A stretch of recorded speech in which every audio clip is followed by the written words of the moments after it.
Some of the downsides of a pre-built keyboard include not so great sound profile and lack of customizability options. That's probably why the custom keyboard scene is so popular, because it allows you to customize almost every single aspect of a keyboard. But this keyboard, the Keychron K8 Pro, tips the line between these two scenes, if you will. Not only is it still relatively affordable as a pre-built keyboard, it still offers reasonably good sound profile as well as customizability options. If you're interested to get this keyboard, keep on watching this review of the Keychron K8 Pro. As you can see, the K8 Pro is a TKL keyboard, and what differentiates the Pro model from the standard K8 is the fact that it supports QMK and VIA, which allows you to change the mapping of this keyboard quite easily. Aside from that, it also has a hot swap PCB, so you can swap out switches without the need to solder or desolder them, a steel plate, RGB lighting, as well as wireless support via Bluetooth, which is a great feature because you don't typically find this on a custom keyboard, so to speak. In terms of pricing, this model is actually the aluminium version, which has an aluminium frame, and this goes for $104, which is about 440 ringgit. If you want to get the more affordable plastic version, that will set you back $74 or 315 ringgit, give or take. But do note that the $74 starting price is only for the bare-bone version of the K8 Pro. You still need to get switches and keycaps to complete the build, so just keep that in mind. Now let's talk about the positives of the K8 Pro, starting with the sound profile, because why not? As you will hear for yourself at the end of this video, this keyboard has a reasonably deep low-pitch sound profile, or some would say Thocky. This can be attributed to the very thick silicone in the bottom casing, as well as the plastic case. This combination really does make for a not so plasticky sound profile that is typical of pre-built keyboards.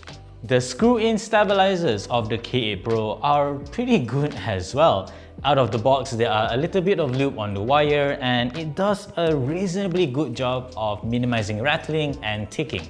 The fact that these are also screw-in stabilizers ensure that you get a tight and secure fit, eliminating any looseness that you sometimes get with plate-mounted stabilizers on more affordable keyboards. That being said, although these stabilizers are okay out of the box, you do still need to tune them a little bit more to completely remove the ticking as well as rattling. But overall, very decent stabilizers for a pre-build. Another feature that I really like about the K8 Pro, and something that I really miss after transitioning to custom keyboards, is wireless support. Believe it or not, this is still a feature that you find more on pre-built keyboards rather than custom keyboards, and that's a bit of a shame. Granted, more custom keyboards are implementing these features, such as the Zoom 65 Essential Edition as well as the EK68, but still, it's not a common feature yet, and it's great to see that this keyboard has Bluetooth functionality.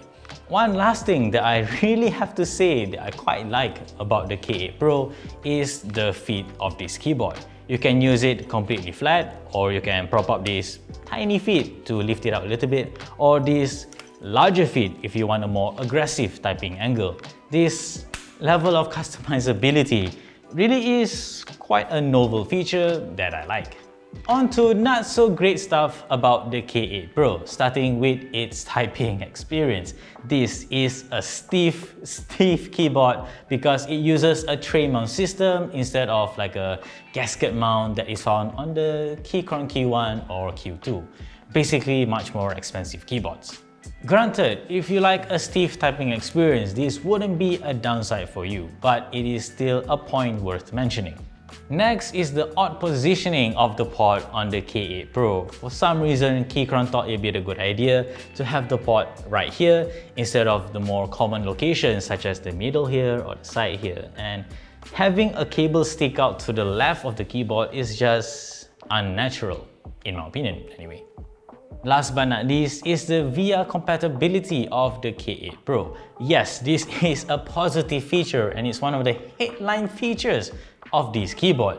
But here's the thing, in our review period, we actually couldn't use VIA because the software wasn't automatically detecting this keyboard.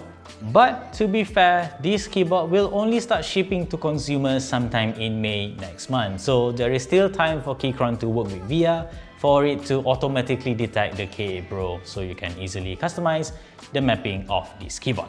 All in all, the Keychron K8 Pro is still a very decent TKL keyboard, especially if you want an affordable one with wireless support, hot swap PCB, and again, reasonably good sound profile. Yes, you do get a stiff typing experience and a not so great port location, again, in my opinion. But from only $74, there's only so much that you can ask for, and you would be hard pressed to find a TKL keyboard with this feature set at this price point. More importantly, it is also somewhat readily available. If you purchase this on Kickstarter right now by 15th April, you will get it sometime in May next month, and that is really quite a short waiting time for a somewhat custom but not so custom pre-built keyboard. If you're still on the fence about getting the K8 Pro or not, just take a listen to our sound test of this keyboard right after this. We've put on the Boba U4T Thocky switches as well as the Akko black and pink AAC keycaps on this K8 Pro, and believe us, it does have a talky, low-pitch sound profile that you may like. Like this video if you liked it, subscribe to our channel if you haven't already, and always stay tuned for more good stuff to come here on this channel and nextshift.com.